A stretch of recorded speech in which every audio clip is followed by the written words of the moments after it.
for a change? I am talking to you. Then get ready to explore the quantum possibilities. It's time to transform that outdated paradigm into something universal and new.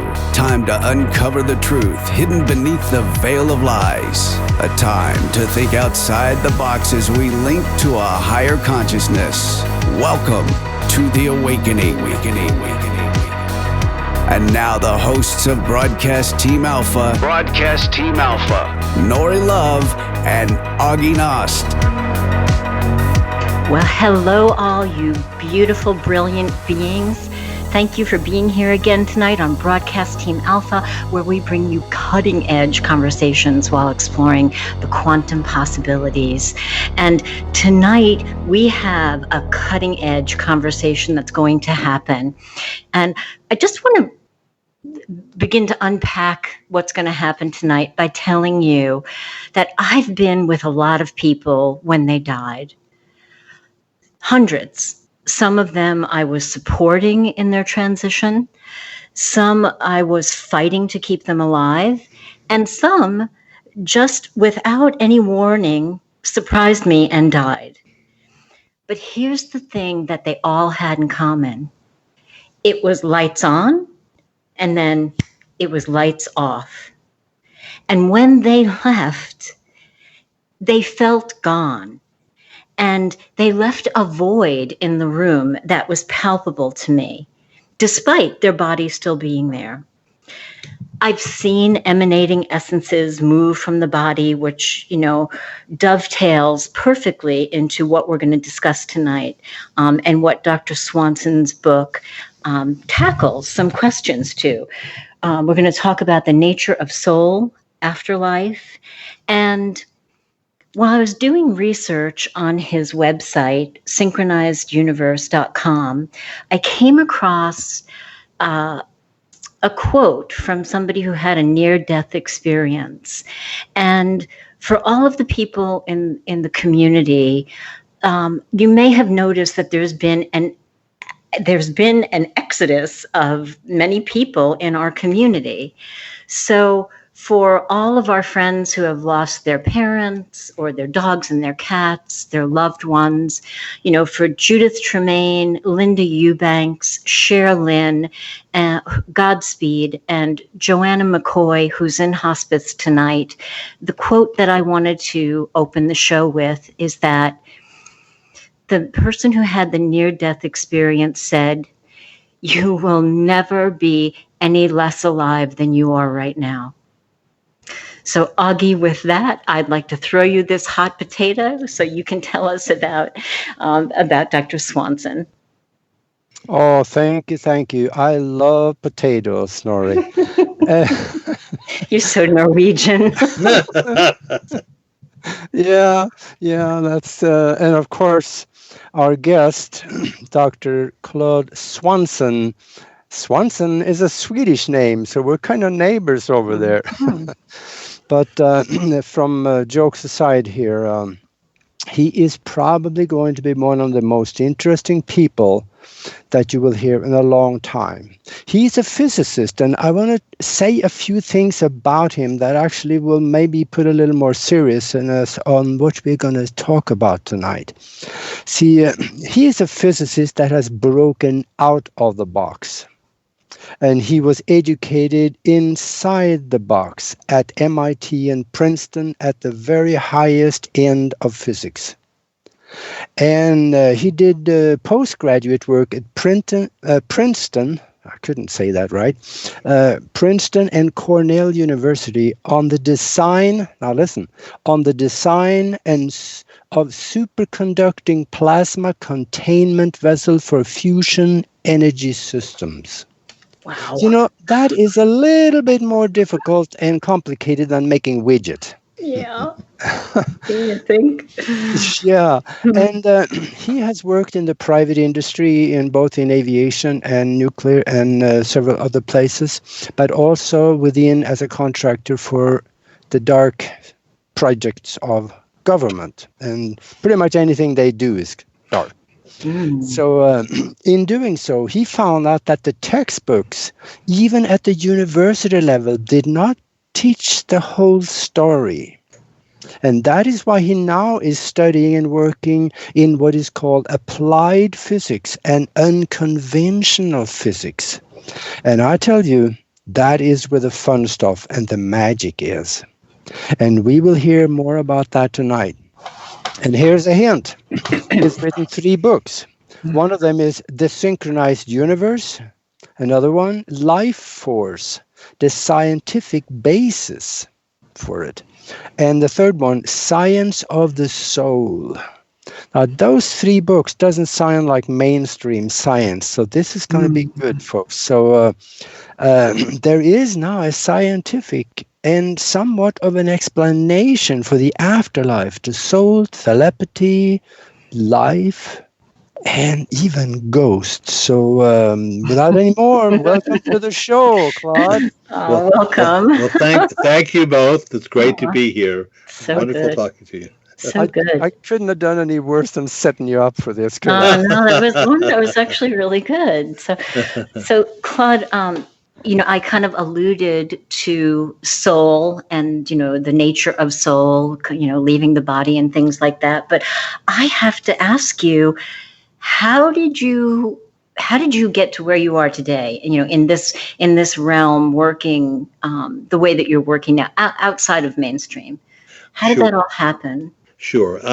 Well, first of all, let me say that I know we'll get to this more later on, but in terms of the things you saw as a nurse with patients who passed over, I've also talked to nurses in hospitals who report something very similar. They often see a golden orb or some kind of energy form leaving the body at the time of death.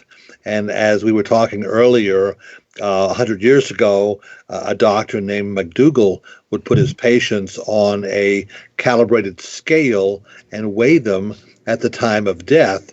And he found, to his amazement, about a uniform loss of 21 grams that occur at the time of death. So that all sort of backs up the idea that there is some energy form that leaves the body. So when you feel the room feels different after they pass over, there really is something that has changed.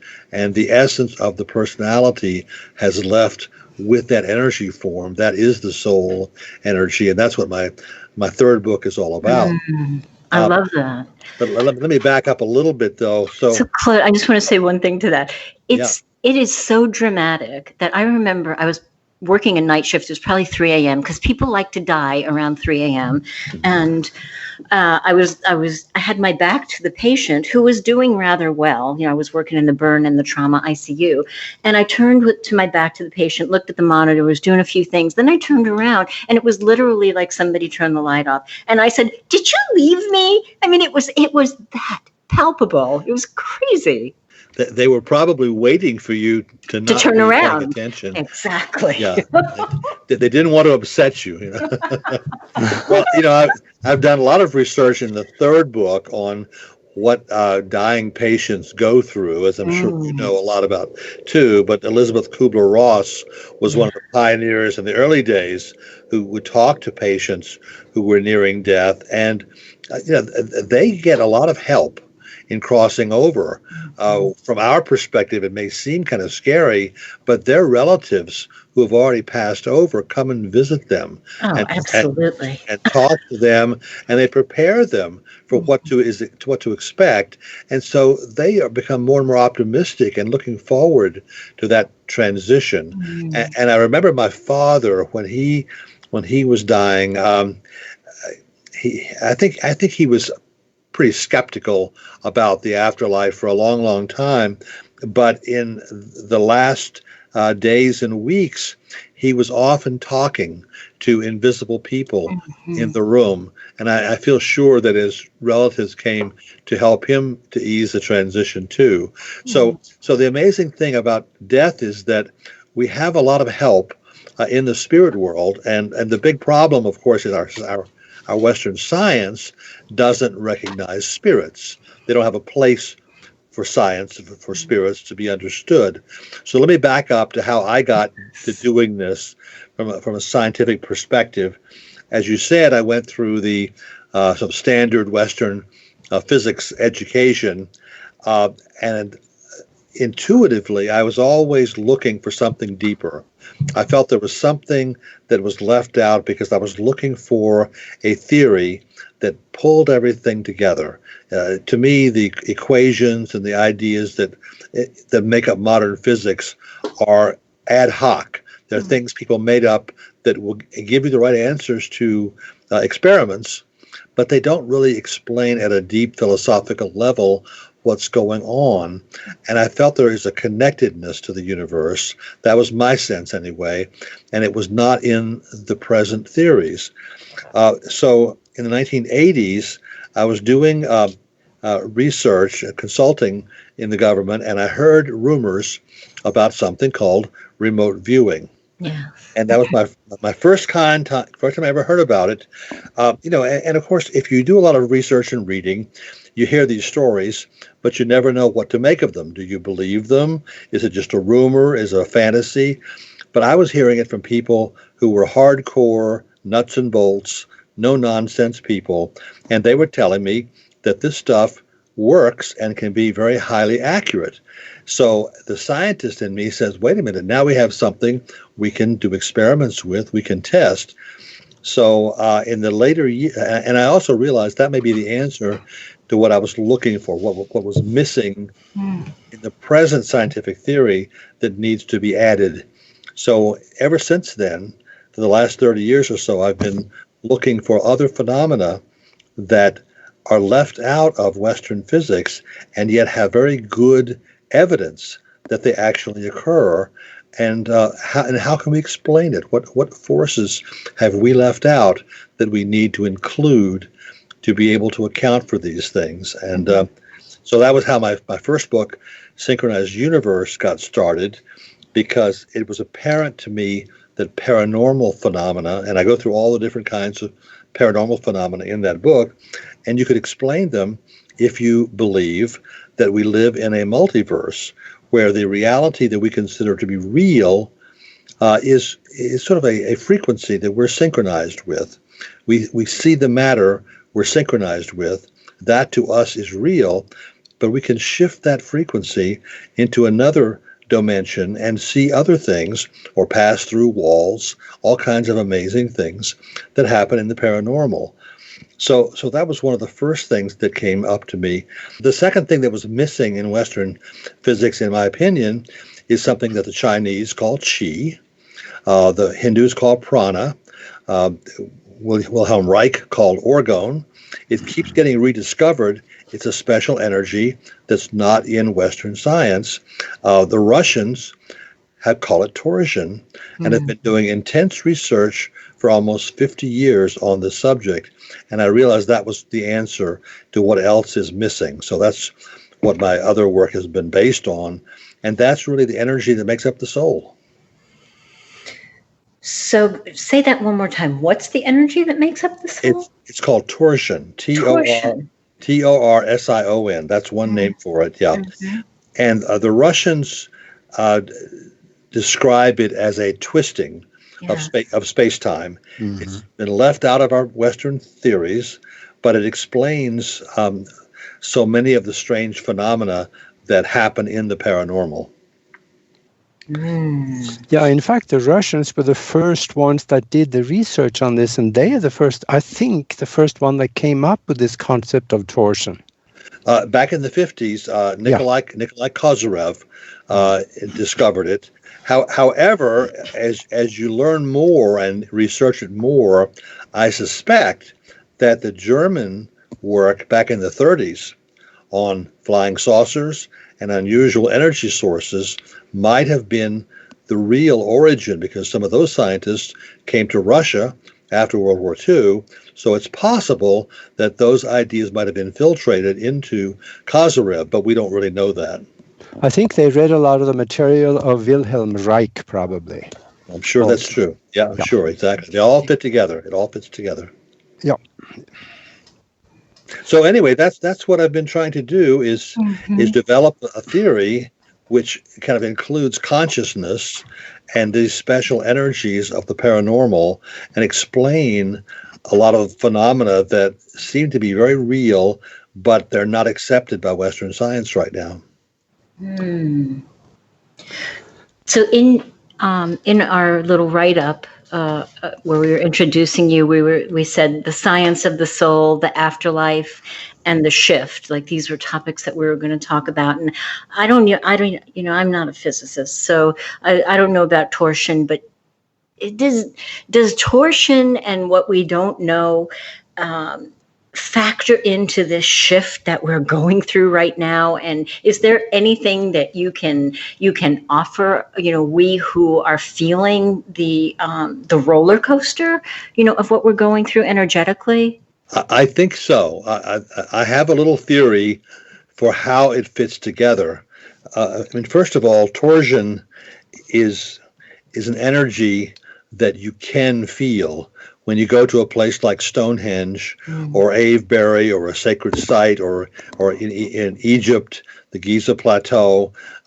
Those special energies that you feel at a sacred site are reflections of torsion energy. Likewise, the human aura around the human body is made of torsion. So our electrical instruments can't measure anything, but torsion is what it's made of.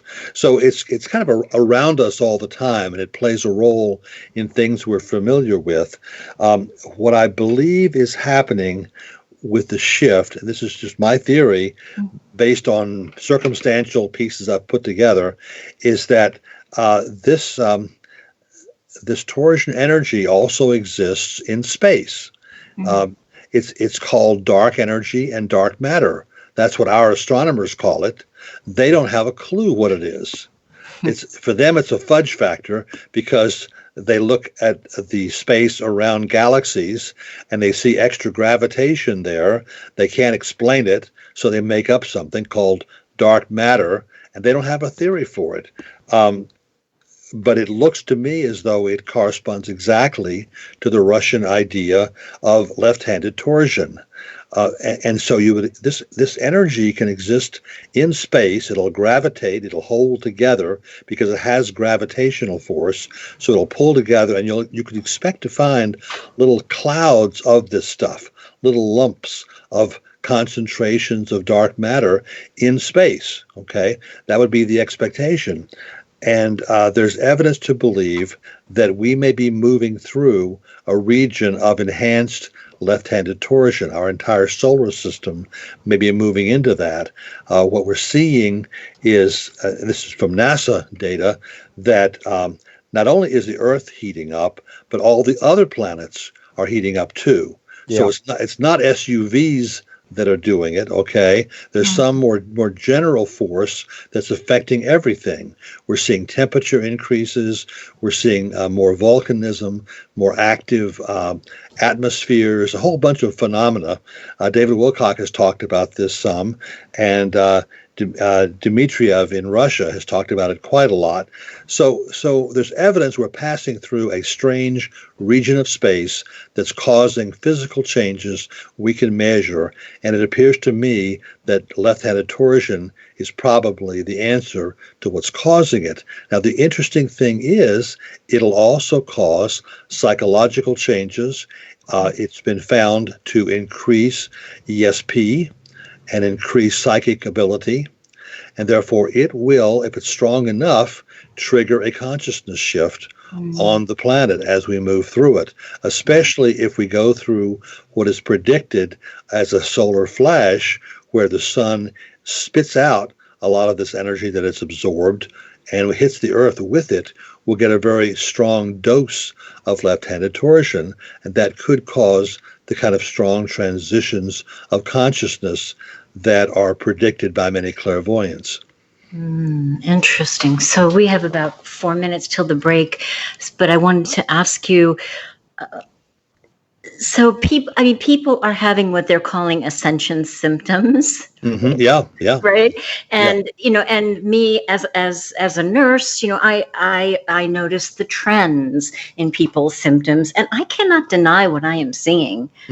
So is there anything that we can do to help ourselves or to feel better? Absolutely. Mm-hmm. Well, Corey Good has talked quite a bit on Gaia channel about this, and you can find him on YouTube. Mm-hmm. Basically, our what's happening is we are starting to tune into higher frequencies, which correspond to higher planes of consciousness.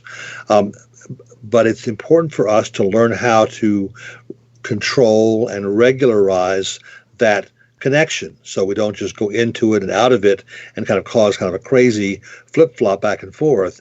So a diet that is avoids meats and focuses on vegetables, plenty of green leafy vegetables, a cooling, kind of calming diet, meditation, things like that, to help stay on the tune with these higher energies. Yeah, we've got 2 minutes till our break, but people seem to be going just a little cray-cray. Yes, that's exactly. Just a little. Which makes meditation all the more important. But you're right, exactly. Yeah. Yeah, some of them more little than others. Yes, exactly.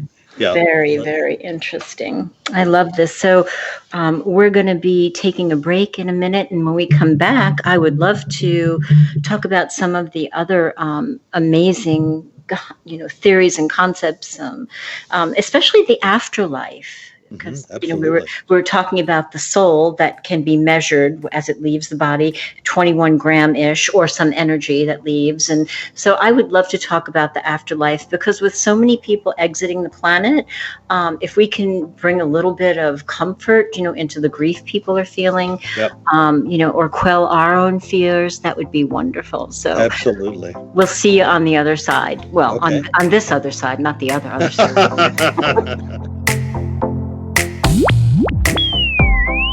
This is the Broadcast Team Alpha Show, hosted by Nori Love and Augie Nost. The one show that takes your doubts of the unknown and spins them into reality. Share your thoughts by calling our hotline number at 702-425-9230. That's 702-425-9230. Call now. Worldwide callers use Skype name KCOR Radio. More cutting-edge conversation and exploration of the quantum universe after this.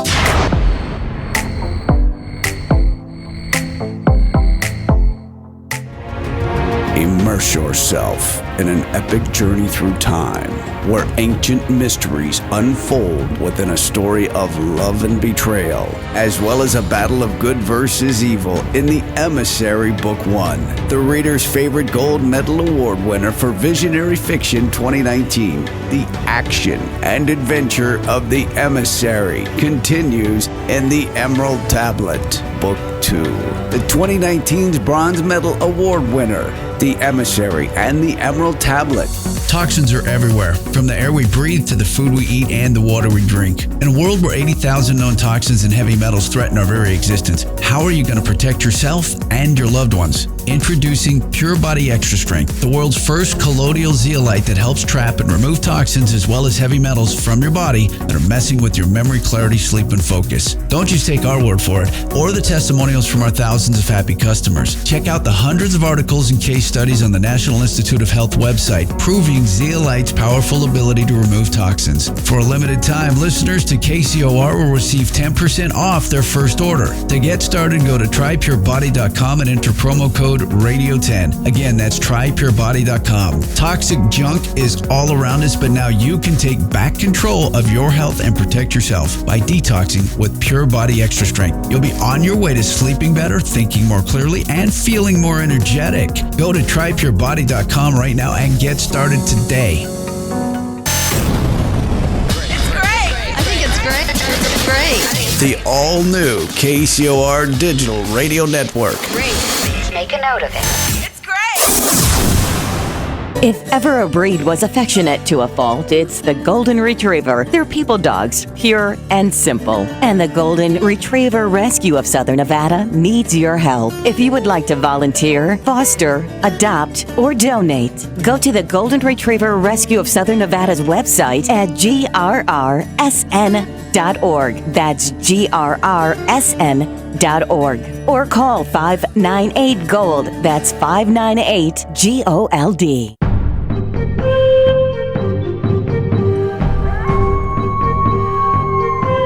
Looking for a radio show like no other? We need something brand new. Then tune into the KCOR Digital Radio Network, Tuesdays at 6 p.m. Pacific, 9 p.m. Eastern, and get ready for The Quantum Shift. A great shift of consciousness is sweeping across the Earth. Are you ready for the dimensional shift? It is amazing, is it not? The Quantum Shift. Hosted by Dr. Sam Muggsy and Kent Dunn. Be part of the fifth dimensional reality, where consciousness prevails and the universal law of one is the only true reality. The Quantum Shift. Live Tuesdays, 6 p.m. Pacific, 9 p.m. Eastern. Exclusively on the KCOR Digital Radio Network. Going live. Come explore the quantum possibilities. This is Broadcast Team Alpha. To be on the show live, call 702-425-9230. That's 702-425-9230. Worldwide callers use Skype name KCOR Radio. Share your thoughts of the show on Twitter at KCOR Radio, #KCOR. Or join the cutting edge conversation live in our chat room at www.kcorradio.com. Now back to Broadcast Team Alpha with your free thinking hosts, Nori Love and Augie Nast. Hey, everybody. And I have to apologize. I did not mean to be rude in the beginning of the show, but I was so passionate to get into the material that I didn't invite you to connect with us. And you can connect with us on broadcastteamalpha.com. You can, of course, access the archives here to hear our previous shows than this show. And you may notice that there's a donate button. If you feel like expressing yourself that way, we are grateful for that. And we're just happy that you're here with us tonight. And we're having an incredible, energetic, cutting edge conversation with Dr. Claude Swanson and the infamous Augie Nast. Hey, Og. Infamous. Mm-hmm. Okay. All right. Yeah, I'll tell you, this conversation, it could lead us just about anywhere, but we are going to talk more about the science behind the afterlife and what's going on the other side of the veil. Because, yes, there are some laboratory experiments that is actually showing that there is such a thing as the astral body. And then we have Kirlian photography that shows the aura around our body. So this is not just rumors, there is more. And Claude, you can take this one anywhere in the universe and we will follow. Okay. Well, Claude, I just want to do a little backstory here. So Augie and I both had Kirlian photography at separate times in life. And mine was I don't even know if there was any room for any other color except lavender. There was lavender and then some gold and then some pink. But Augie's was like all white. Do you know anything about that? I do. Kirlian photography, was discovered in Russia by the Kirlian couple back in, I guess the 50s or something. And what I can say about it is that it actually measures torsion very directly. That basically it's the energy around your body, which is energy that's coming out, that's connected to the biophotons that enable your body to live and communicate and coordinate. But the torsion is an extra kind of energy that I've focused on in my books. It's the energy around the body, and it's the part that when you do psychic work and psychic communication, or when you're doing remote viewing or remote healing, that's the energy that's really being used. And that's really the energy that you're measuring with Kirlian photography. And I've been able to show in my second book exactly how that works and why it works the way it does. So, as you know, you can measure the aura around a frozen orange or a live unfrozen orange, and the two are very, very different because the life force energy affects the Kirlian image. So it's all very real. Amazing. Yeah. Augie, before we went to during the break, you were mentioning that you wanted to talk about. Did you want to talk about the afterlife, or? Yeah, that would be a good thing. Well, I can say the following. The third book about the science of the afterlife and the shift, because I am a scientist, so I kind of go about this in, like, what's the evidence, looking for the proof for the afterlife. And I've spent 10 years going back to 100-year-old data, all kinds of different scientific experiments that have been done to collect the evidence for the afterlife. What is it like? Is it real? What's it like to be there? Et cetera, et cetera. And my book is 800 pages almost, and it's filled with information, about 10 different chapters about the evidence for the afterlife. So what you find is an image just popped in there. I don't know if that was intentional. I think it was ectoplasm. It could be. So should I turn my video off? No, you're fine. You're fine. Okay. Yeah. Okay. It's disconcerting when you just pop in like that. Sorry. Well, just as one example of the kinds of data that exist that most people don't know about, there's something called direct voice. There have been mediums. Mediums are people who can communicate with the afterlife in various ways. Some mediums have a special energy in their body that enables the spirits to communicate directly with us and make a audible sound. And they can create a voice that sounds like their voice. So in these seances, Leslie Flint was one of the most famous of these, but there have been others. And when he would have a seance, the deceased children of people who were sitters in the group, or people they knew, sometimes famous people came in, and you could hear the voices speaking in the space around the medium, and they talked with the voice and the knowledge that individual had in that lifetime. And of course, there were plenty of scientists and skeptics who would put microphones all around the medium. They would gag him. They would make it impossible for him to speak. They would check for any accomplices who might be cheating, all kinds of other ways that might have tricked people. But these voices kept coming anyway. So these are genuine paranormal phenomena. It's called the special material is called ectoplasm. Yes. And that's what the medium produces with his body. It's a special material that's half in the physical world and half in the spiritual world.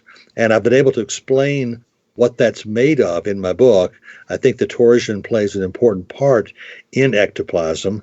And so some people who are very gifted at direct voice, like Leslie Flint, we have hundreds of recordings, audio recordings of the sessions where people in the afterlife would come in and talk about what they were doing now, what the death process was like for them, et cetera, et cetera. So there's a website, which I mentioned in my book, which is the Leslie Flint Foundation website, where these recordings, you could go there online for free and listen to these recordings. And it'll change your whole idea about death when you hear some of these conversations. In the same way, this idea of ectoplasm, which I was kind of skeptical about because there was a period when frauds were perpetrated among some researchers about this material, and there were people who tried to cheat because normally ectoplasm shows up with a medium in a completely dark room because ectoplasm is damaged by light. But nowadays we have modern cameras that can photograph in the infrared. We don't need regular light, and they can get very good photographs of the ectoplasm during these seances. And they can photograph them as the ectoplasm leaves the medium. It streams out onto the floor, makes a little pile.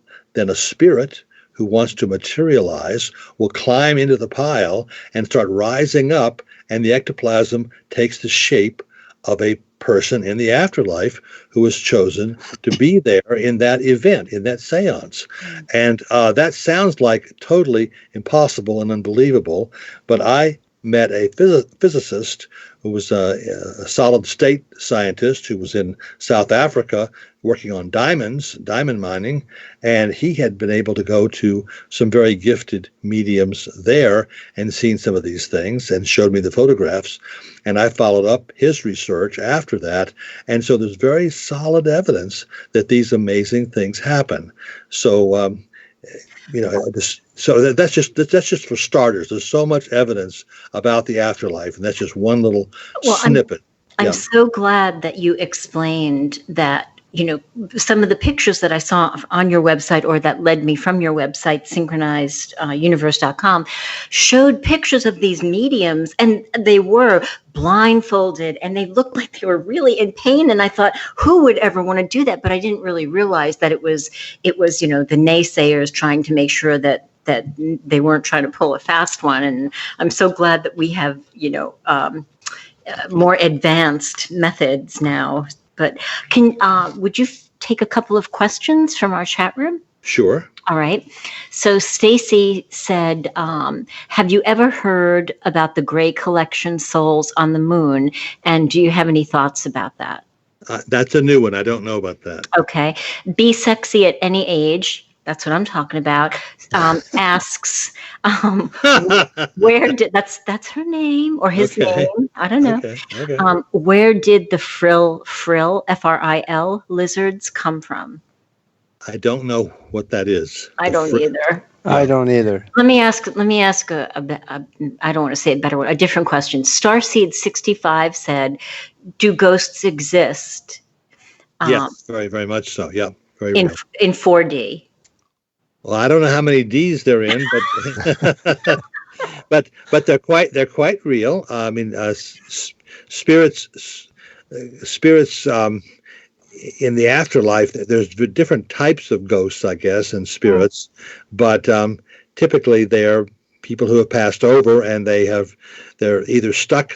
They're emotionally perhaps trapped or stuck here. They want to come back and hang around in some special place, or maybe they don't even know that they're dead. There are various different types of ghosts and different types of spirits. I have a whole chapter on different types of haunting phenomena. There's lots of evidence for it. So the people who die suddenly, or the people who do not die consciously, are the people who could end up hanging around and thinking that they still live in your apartment, and you're like, no, I live here now. Is that how they get stuck? Or that's one way. That's one way. There is an energy layer called the etheric layer that is around our physical body, and it sort of acts as an intermediary between the higher energies of the body, like the astral plane, and the physical world. It's an intermediary. Normally, when people die, that etheric layer will dissolve away. It'll typically they'll shed it. They'll let loose of it. It'll dissolve in a few hours to a couple of days. Which is sometimes considered to be a good reason why you don't bury people immediately or cremate them immediately. Give them a little bit of time for that to release. Sometimes when people die very suddenly, they're not aware that they've died, and so they're holding on to that etheric layer. And that will interfere with their ability to pass on into the afterlife, into the higher planes of the afterlife. It'll leave them kind of emotionally stuck with primarily connected to the physical. So those are the ones who can often be ghosts. They often also, their progress in passing on to the higher planes is stunted because they don't know that they've died yet. Like some of the soul rescue cases, like the ones that Monroe Institute teaches people about, these are souls who have died, but they're still hanging on to that etheric layer. And sometimes possession cases too. So once you convince them that, hey, look, your physical body is gone, right, and there's much nicer places to be. Your family, your loved ones, and very blissful realms are waiting for you, but you need to let go of this etheric, which, and for many people who don't believe in the afterlife, they think the physical is all there is, so they're reluctant to let go of it. Yeah, I have a thought here that I want to run by you. And when it comes to these electronic voice phenomena recordings, and we know they're real because they show up on the voice recordings on the tapes. And of course, a lot of people say, yeah, sure, they had that on the tape before, they faked it. No, they don't, because sometimes they take the unwrap a brand spanking new chip and put it in the recording device, and then they do the recording and it shows up there too. So we know it is real. And I guess we can go back to what I think it was Albert Einstein that said, no amount of evidence will ever convince an idiot. So, so we probably have to go back to that. But it shows up on the recording. Yeah. And out of seemingly nowhere. So can we actually call this evidence, or is it more so an effect of something real behind the curtain, which proves that there is something behind the curtain, otherwise we would not have the effect of it? So it should be considered evidence, shouldn't it? I totally agree. I have a whole chapter in my book on electronic voice phenomena, which is what you're talking about. These were originally, they've been kind of discovered accidentally ever since we had modern electronic devices. One of the first cases were these two Catholic priests who were working with an early wire recorder back in the 1940s. And one of them, the little wire kept breaking, and I think he said something that he shouldn't have said. It probably took somebody's name in vain. And then a voice came over the wire recorder. I think he called on his father. That's right. And so the voice of his father came over the recorder saying, "But son, you know I'm always with you." And that freaked out these two priests. Wow. And then they said, "Oh, this must be a fluke." They tried it again, and the next time the voice came on, it called the son by his childhood nickname that no one else knew. And that was one of the first modern cases back in the 60s. I think he was Norwegian. His name was Jurgensen. Mm-hmm. Frederick Jurgensen was recording bird songs with the high-frequency tape recorder that was tuned up for birds, and he brought it in, and when he played it back, there were voices. That's some bird. Yeah. I'm sorry, that's just so funny. He got the birds, but he got these other voices, and they were talking and discussing things about what he was doing. Wow. And that sort of, and then after that, another gentleman began copying his technique and using it in about 65,000 individual recordings of this type. And so a lot of research followed after that. I talk about all of this in my book. What I have as a bottom line is a theory. I can actually explain how electronic voice phenomena of this type occurs, because one of the forms that we show up in the afterlife are as orbs. Okay. Yeah. when people in the afterlife visit the physical, they are often allowed to come in the form of an orb. And I have lots of examples of this from many different perspectives. One example, Sylvia Browne, when she was the psychic, the medium, when she was 7 years old and brushing her hair, a little orb came and flew up to her right ear and began talking in a high, squeaky voice, saying, "Don't be worried, and I'm the voice of God," and stuff like that. And she went screaming to her mother. And her mother said, "Don't worry, dear. That's just your spirit guide. He's just here to talk to you." And so Native American ceremonies, called the Uwepi ceremonies that the Lakota have, they call upon their ancestors to help them in healing ceremonies.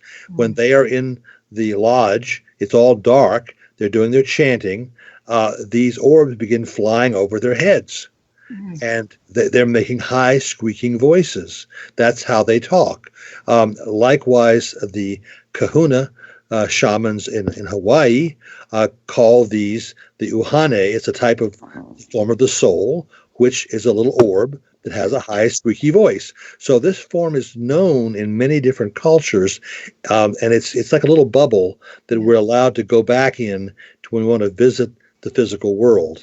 And when we do, we can vibrate, and that'll make these little sounds that are recorded on an EVP. So the whole thing really makes sense. It all fits together. Well, that gives new meaning to wanting to go in my bubble. Yeah. I have to say, on my security system, I do see orbs, that get captured, in photographs. And I'm like, okay, is that something, or is it just, lens refraction? Or well, it could be either. It could be either. Lots of people, of course, most of our cameras have flash attachments, and the flash is near the lens. So when you make a flash photograph, anything that's near the lens will be out of focus and can look like a little bubble, a piece of dust, an insect, a water droplet, etc. So we have lots of false orbs, but at the same time, we can also have very genuine orbs. And infrared cameras, like security cameras, seem like they're particularly good at showing up orbs. I use the Night Shot video camera for a lot of my orb work, and it works very well. Yeah. Wow. Hey, I got a question for you too. Do you have access to a Tesla coil? I do. Aha, this could turn interesting. Then I'm going to take about 45 seconds to explain the real interesting experiments to you. I read foreign newspapers all the time, and a few decades ago, I read about a guy in southern France, down in the Toulouse area, I think. He was taking pictures of dead folks all the time. What he did, he walked out to the graveyard and found a fresh grave where somebody was put in the ground. He put the Tesla coils next to it and rung a cord, and he plugged it in, and he walked away 20 feet and started taking pictures of the grave with a Tesla coil right there. Most of the time, he could see the guy laying in the ground standing up next to the grave. And he took these pictures and he showed them around town, and the people got so scared they think he was working with Satan. So they almost killed him and run him out of town. But this can be done. So now when these pictures show the person who'd just been buried, and they show them like standing up or hanging around, floating there, or halfway into the ground, they were around the grave. So does he think the high voltage disturbed the spirit? It was trying to rest and he was waking it up? No, I think what happened is that the high voltage were able for the camera to capture images from a higher vibratory rate than what our eyes are able to determine. Well, I'll tell you what I've done. We had a group that was doing orb hunting of this type, and I had a strobe camera set up near a gravesite, and so it would flash. Now my camera was 20 or 30 feet away, and we were all 20 or 30 feet away. But when the strobe would flash, we would oftentimes, with our eyes, our binocular vision, see a bubble that would appear just for the moment of the flash right over nearby the grave. And these these bubbles usually were 2 or 3 inches in diameter, but they so that was a similar idea. Yeah. Oh gosh, we're down to about 2 minutes before the end of the show here. So, would you let people know where they can get a hold of you, connect with you, and get your books? Absolutely. First of all, you can Google my name, Claude Swanson, ClaudesWanson, Claude Swanson, and I'll show up. My website will show up when you do that.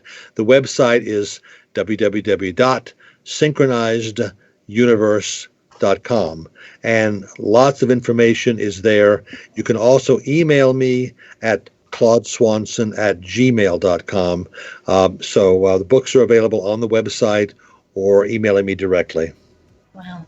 Thank you so much, Claude. And Augie, thank you. This was an incredible conversation. And thank you to all of the beautiful beings who are here with us in the physical and in the non-physical. And we'll be back next Tuesday. We'll see you then. Well, thank you very much. And we will see you next week. In the meantime, be good to each other. You've been listening to Broadcast Team Alpha. Broadcast Team Alpha. Hosted by Nori Love and Augie Nost. Every Tuesday night at 5 p.m. Pacific, 8 p.m. Eastern, exclusively on the KCOR Digital Radio Network. The balance of power is shifting to a new paradigm. Will you be ready? For more information on Broadcast Team Alpha, as well as the hosts Nori Love and Augie Nost, please visit their website at broadcastteamalpha.com. Until next week, remember to keep those minds open while always exploring the endless quantum possibilities. Broadcast Team Alpha. Over and out. This is KCOR Las Vegas, home of the Digital Radio Network, broadcasting from a shack just south of Area 51. Wait, that doesn't exist. This is the